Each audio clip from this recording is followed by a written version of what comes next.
Good morning, Southeast Minnesota. It's episode 27. Today is June 3rd, 2020. Josh, we've had a lot of heat coming this week. Temperatures really starting to push this crop along, especially after some of that rain and warmer and sunshine type weather that we've started to have in these recent days. So I think as we just take a look at, as we transition through this show, just a nice update of where we're sitting crop stage wise, GDU wise. And then as we move into the second portion of today's show, we'll just talk a little bit about some of those considerations we want to keep top of mind as we think about some of this extreme heat for maybe the rest of this week. But for starters, could you just walk us through maybe where we're sitting GDU wise?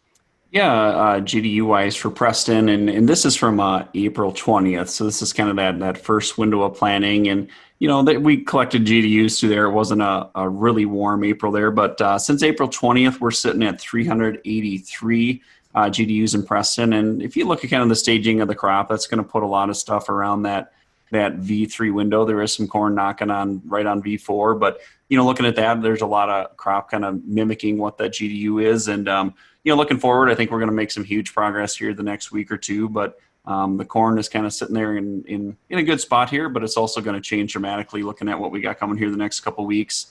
Otherwise, Allie, the corn's, we've been out flying stands. Just anything, you want to discuss there, kind of what you're seeing or where the corn's at GDU wise, stage wise, what are you seeing or what's going on, for the corn plant this time of year?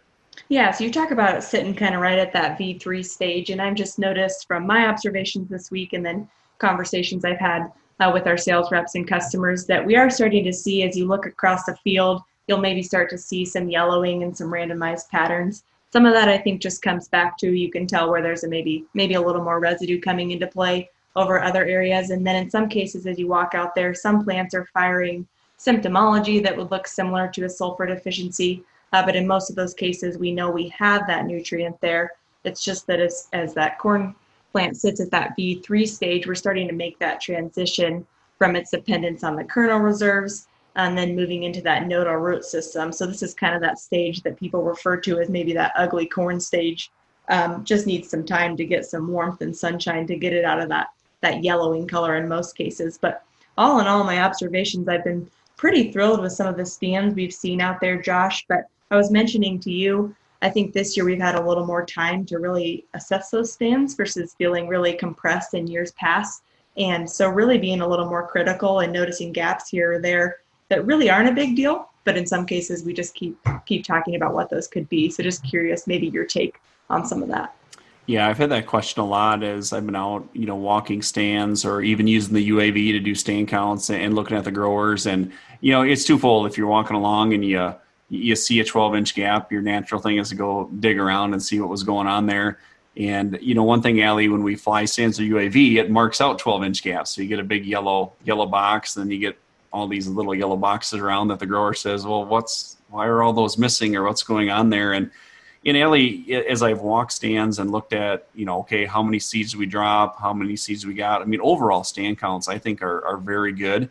There may be some issues out there here and there, but for the most part, in my world here at Pioneer Allie, I haven't been out on a stand establishment service call yet, which, knock on wood, that could change. But usually by now I've been on a few of those on a given year. But, things are looking good. And really what I'm looking at is, most seed corn bays are tagged at 95% germ. And when I really start doing the math of what we're counting versus what we dropped, it's usually we're maybe 5 to 7% short. And those gaps we have are just kind of some of those seeds that aren't viable, that don't make germ. And I really think that's what it's boiling down to. I don't think it's anything that really environmentally, there could be some cold effects to this, but really for how good the stands are, I don't think the cold really impacted us that much. But I think we're just kind of looking at those 5% that are on the tag that sometimes don't germ and make it. But other than that, it seems like majority of the plants are there, Allie, from what I'm seeing over to the east. How about you to the west?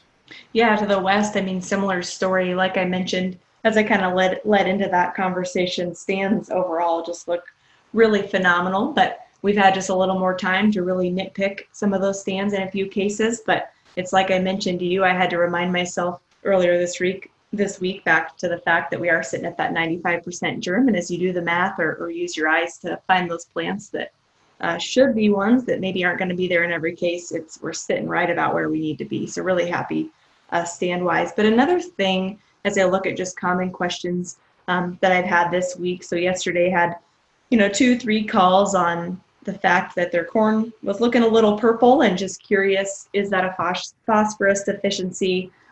Is that maybe genetic purpling? So it is something that catches your eye. But kind of my rule of thumb that I like to do as I'm out walking fields, if the purple color is more uniform across the field or maybe a particular area, that usually tells us that it's probably more of a genetic type of effect.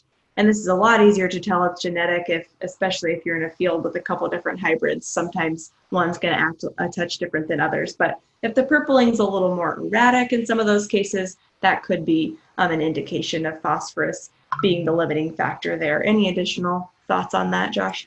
Yeah, you can see either way. And if it is genetic in the product advancement world, we call that the yield genes. If you got purple corn, expect big yields come fall. And Allie, when we come out of break, we'll talk a little bit about some other things and really get into some weed control topics.